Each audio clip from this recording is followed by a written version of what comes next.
Assalamualaikum warahmatullahi wabarakatuh. Selamat pagi dan salam sejahtera. Semoga kita diberkahi dan selalu berada di dalam lindungan yang Maha Esa. Baik, perkenalkan nama saya Rahazat Laifi dengan nomor induk mahasiswa 12230101111. Saya merupakan mahasiswa Hukum Keluarga Islam kelas HK 2C Fakultas Syariah dan Hukum Universitas Islam Negeri Sunan Gunung Jati Bandung. Nah, pada kesempatan ini, saya akan mereview mengenai pokok pemikiran beberapa tokoh Islam. Di antaranya adalah, yang pertama, ada Hasbi Asyidiki, yang kedua, ada Yusuf Al-Qaradawi, dan yang ketiga, ada Hazairin, yang keempat, ada Muhammad Abduh, yang kelima, ada Ki Haji Aliafi dan Ki Haji Sahal Mahfud, yang keenam, ada Ibrahim Hussein, dan yang terakhir, ada Munawir Syazali. Berdasarkan hasil analisis saya terkait inti dari pemikiran Hasbi Asyidiki, yaitu politik hukum Islam harus diimplementasikan secara menyeluruh dan kafah dalam kehidupan masyarakat. Namun, dalam menerapkan hukum Islam di masyarakat harus memperhatikan konteks dan kondisi sosial yang ada dalam masyarakat itu sendiri. Hal ini dilakukan sebagai bentuk antisipasi supaya tidak menimbulkan ketidakadilan atau merugikan hak-hak individu. Karena beliau sangat mengedepankan nilai-nilai keadilan dan kemanusiaan, terutama untuk memperjuangkan hak-hak kaum lemah dan miskin dalam masyarakat. Oleh sebab itu, beliau sering menyuruhkan perlunya pendekatan yang lebih kontekstual dan inklusif dalam penerapan hukum Islam di Indonesia. Nah, pengimplementasian politik hukum Islam yang dimaksud oleh Hasbi tidak hanya sekedar mencakup ranah individu atau kelompok kecil, tetapi juga mencakup seluruh aspek kehidupan sosial dan negara. Beliau juga memberi perhatian lebih terhadap pendidikan, karena beliau berpandangan bahwa dengan adanya pendidikan dapat membantu membentuk masyarakat yang bermartabat, yaitu dengan cara mengajarkan moralitas serta etika yang baik. Ia juga percaya bahwa pendidikan dapat membantu perubahan menuju tatanan sosial politik yang lebih adil dan sejahtera sesuai dengan prinsip-prinsip hukum Islam. Selain itu, beliau juga mensosialisasikan struktur kekuasaan dalam pemerintahan dalam Islam yang terdiri dari eksekutif, legislatif, dan yudikatif. Dan beliau juga mempromosikan metode penyelesaian konflik, yaitu melalui musyawarah dengan metode syura atau negosiasi. Yusuf Al-Qaradawi merupakan salah seorang ulama Islam yang terkenal bahkan diakui secara internasional karena karyanya dalam bidang politik hukum Islam. Inti dari pemikiran beliau yaitu keterlibatan antara agama dalam ranah politik yang akan memberi dampak baik. Karena agama yang benar akan menolak segala bentuk kezaliman dan penindasan. Hal ini bertujuan untuk menciptakan masyarakat yang adil dan sejahtera. Beliau menekankan pengimplementasian konsep hukum syariah dalam kehidupan politik, yang berarti seluruh kehidupan manusia harus berdasarkan pada ajaran agama Islam, termasuk dalam hal pembuatan undang-undang dan peraturan pemerintah, serta sistem pemerintahan yang demokratis. Selain itu, Yusuf Al-Qaradawi juga menekankan pentingnya menjaga hak asasi manusia karena merupakan bagian dari ajaran agama Islam dan tidak boleh dilanggar oleh siapapun. Ia juga mendorong keadilan mengenai kesamaan hak-hak politik, terutama hak politik perempuan, seperti memiliki hak pilih dalam pemilihan umum, serta mengizinkan perempuan mencalonkan diri sebagai anggota parlemen. Pandangan Yusuf Al-Qaradawi tentang politik hukum Islam sering menjadi kontroversial bagi beberapa kalangan karena dianggap terlalu radikal atau tidak sesuai dengan kondisi dunia modern saat ini. Meskipun begitu, pandangannya tetap menjadi salah satu sumbangan penting dalam kajian hukum Islam dan politik kontemporer saat ini. Profesor Dr. Hazairin SH merupakan salah seorang pakar hukum adat dan antropologi serta pakar hukum Islam yang memiliki kontribusi besar terhadap perkembangan hukum Islam di Indonesia. Pada topik pembahasan ini, saya akan lebih berfokus pada analisis saya mengenai pemikiran Hazairin mengenai kewarisan. Berdasarkan analisis saya dengan latar yang beliau punya, yaitu sebagai pakar antropologi dan hukum Islam, beliau berupaya memanfaatkan hasil ilmu antropologinya ketika mengijtihadkan hukum-hukum fikih yang berkenaan dengan kewarisan. Hal ini bertujuan untuk menciptakan sebuah sistem yang lebih padu dan menyeluruh. Beliau dikenal sebagai pencetus bentuk kewarisan bilateral individual yang merupakan istilah yang diambil dari dunia antropologi.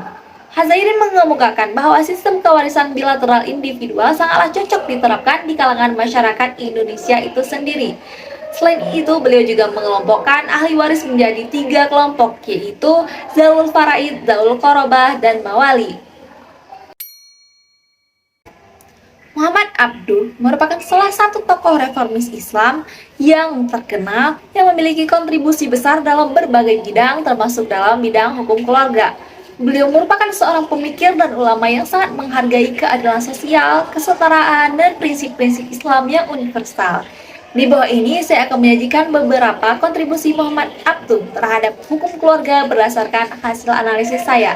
Yang pertama ada pernikahan. Di sini Muhammad Abduh menyuarakan pandangan yang lebih moderat tentang pernikahan dan hak-hak perempuan dalam konteks pernikahan. Beliau menekankan pentingnya kesetaraan dalam hubungan pernikahan serta menolak praktik-praktik yang merugikan perempuan seperti pernikahan paksa dan poligami yang tidak adil.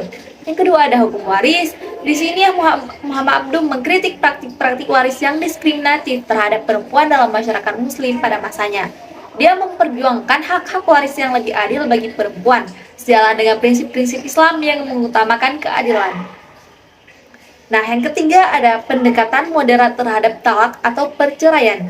Muhammad Abduh menolak penggunaan talak sepihak tanpa alasan yang jelas dan menganjurkan penyelesaian masalah melalui mediasi. Abduh juga mengingatkan bahwa prinsip-prinsip maqasid syariah harus dijunjung tinggi dalam proses perceraian untuk melindungi kepentingan semua pihak yang terlibat. Berikutnya ada pendidikan perempuan. Di sini Abduh mengadvokasikan pendidikan yang lebih baik untuk perempuan karena beliau mendukung partisipasi aktif perempuan dalam masyarakat dan menyadari bahwa pendidikan adalah kunci untuk meningkatkan status mereka. Yang kelima ada penekanan pada keadilan. Nah, salah satu kontribusi utama Abduh adalah penekanannya pada prinsip-prinsip keadilan dalam hukum keluarga Islam. Abduh mengusulkan bahwa hukum harus diinterpretasikan dengan mempertimbangkan kondisi sosial, budaya, dan historis masyarakat saat ini. Selanjutnya ada Ki Haji Alyafi dan Ki Haji Sa'al Mahfud. Mereka merupakan tokoh terkemuka Islam di Indonesia yang memiliki pemikiran yang berharga terkait hukum politik Islam. Meskipun keduanya memiliki latar belakang dan pengalaman yang berbeda, namun mereka memiliki pandangan yang sejalan dalam beberapa aspek. Berdasarkan hasil analisis saya, Ki Haji Alyafi merupakan tokoh pendiri NU yang memiliki pandangan pluralisme politik, yang menghargai keberagaman dan mendorong partisipasi politik inklusif.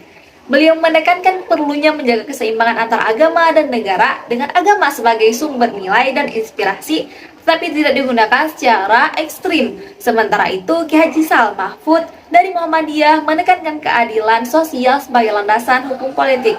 Beliau berjuang untuk melindungi hak-hak rakyat dan mengatasi kesenjangan politik dan ekonomi. Selain itu, beliau juga mendorong partisipasi politik aktif dari umat muslim dan menekankan pentingnya pendidikan politik untuk membentuk kesadaran politik yang lebih baik di kalangan masyarakat. Secara keseluruhan, pemikiran Ki Haji Alyafi dan Ki Haji Sa'al Mahfud ini memiliki kontribusi penting dalam membangun landasan hukum politik yang adil dan bertanggung jawab di Indonesia. Berdasarkan hasil diskusi dan analisis saya mengenai pemikiran Ibrahim Hussein dalam bidang politik hukum Islam, pemikiran Ibrahim Hussein mencakup beberapa pokok penting, yaitu penerapan prinsip-prinsip Islam dalam sistem hukum dan pengambilan keputusan politik, integrasi nilai-nilai Islam dalam undang-undang dan kebijakan publik, pentingnya prinsip keadilan, kesetaraan, dan kemanusiaan, partisipasi politik sebagai kewajiban umat muslim, demokrasi yang sesuai dengan prinsip-prinsip Islam, penolakan terhadap ekstremisme dan terorisme, dan pentingnya menjaga keamanan dan stabilitas masyarakat dengan cara yang sesuai dengan ajaran agama dan prinsip-prinsip hukum Islam. Pemikiran Ibrahim Hussein menggarisbawahi perlunya mengintegrasikan nilai-nilai Islam dalam politik hukum untuk membentuk sistem yang adil dan berlandaskan pada nilai-nilai kemanusiaan. Nah, tokoh yang terakhir yaitu Munawir Syadzali. Berdasarkan hasil analisis saya mengenai pokok pemikiran Munawir Syadzali ini yang berkaitan dengan politik hukum Islam, yaitu beliau berfokus pada pendekatan dengan menyesuaikan prinsip-prinsip Islam dengan sistem politik dan hukum yang ada dalam masyarakat. Beliau merupakan seorang cendekiawan Islam yang terkenal dengan kontribusinya dalam bidang hukum dan politik Islam. Beliau juga menegaskan bahwa hukum Islam tidak hanya mengacu pada aspek ibadah dan ritual saja, tetapi juga mencakup aspek sosial, ekonomi, politik, dan lain sebagainya. Oleh karena itu, politik hukum Islam harus mengintegrasikan semua dimensi tersebut supaya masyarakat dapat hidup dalam kerangka yang adil dan berkeadilan. Menurutnya, Hukum dan politik yang berlandaskan Islam harus mencerminkan nilai-nilai keadilan, kesetaraan, kebebasan, dan kemaslahatan umum. Selain itu juga, menurut Syazali juga menganjurkan partisipasi aktif dari masyarakat dalam proses politik dan pembentukan hukum dengan mengedepankan prinsip syura atau musyawarah dan demokrasi yang menghargai aspirasi dan partisipasi rakyat dalam pengambilan keputusan politik. Baginya sistem politik yang demokratis dan berlandaskan pada prinsip-prinsip Islam dapat memastikan keterlibatan aktif masyarakat dalam menentukan nasib mereka sendiri. Oleh karena itu, masyarakat perlu dididik tentang prinsip-prinsip Islam yang berkaitan dengan politik dan hukum agar mereka dapat berpartisipasi secara efektif dan bertanggung jawab dalam proses pembentukan kebijakan. Secara keseluruhan, pokok pemikiran Munawir Syazali tentang politik hukum Islam adalah pentingnya mengintegrasikan nilai-nilai dan prinsip-prinsip Islam dalam hukum dan politik, mendorong partisipasi masyarakat, menganjurkan prinsip demokrasi dalam pengambilan keputusan politik, dan meningkatkan pemahaman masyarakat tentang hukum dan politik Islam. Mungkin itu saja review materi saya mengenai pokok pemikiran tokoh-tokoh politik hukum Islam untuk memenuhi tugas UAS mata kuliah politik hukum Islam. Terima kasih. Assalamualaikum warahmatullahi wabarakatuh.